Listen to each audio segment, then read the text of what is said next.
So yeah, I grew up in southern Wisconsin on a pure line swine operation, and I went to Iowa State for a couple degrees and then finished up at NC State.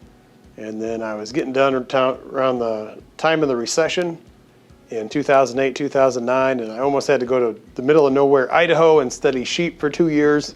But luckily I got a postdoc in the Netherlands, so I went over there for a short time, and didn't have a car, just rode a bike around. But I worked there at the Institute for Pig Genetics, and then I got lucky and got a job back at National Pork Board as the Director of Animal Science, and I was there for a year. And then I got tricked into coming to North Carolina State University to work in academia. So when I first got to the National Pork Board, my boss, or I encouraged my boss to let me go around the country and talk to producers and see what was important to them. So in doing so, I was able to get in several sow barns across the U.S. And body condition is one thing where you can go in a farm in one day and kind of get a feel for where they are with sow body condition. And I saw a lot of variation. And so I thought about it, and I thought about it, and I thought about it. And about the same time I was interviewing for the position at NC State, I was just thinking one day, and the idea just popped in my head, and I went home and sat at the kitchen table. I just happened to be living with my best friend at the time, who was an engineer, and I drew it up at the kitchen table, and he just happened to have a CAD program where he could draw up the first prototype.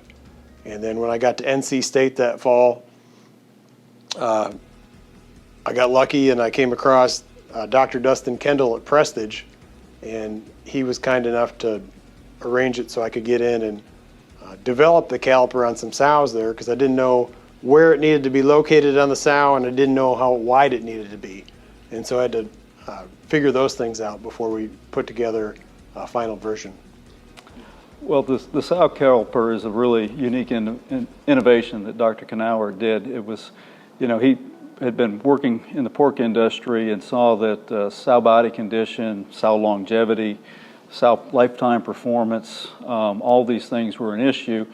And he thought that a lot of that traced back to the body condition of sows, and the industry was just using an objective measure. So he basically sat down at the table with a napkin and sketched out an idea for a sow caliper.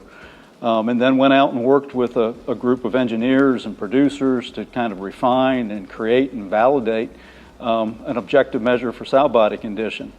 And, collected data, and it worked. The producers were very excited about it. Those that implemented it initially, some found that they were overfeeding sows and saved just enormous amounts of money on an annual feed budget.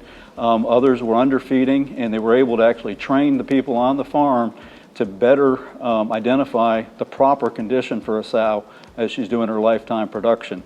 And so it rapidly was adopted here in North Carolina, and the growth with the world pork industry has just been tremendous. Producers around the world are now using the sow caliper.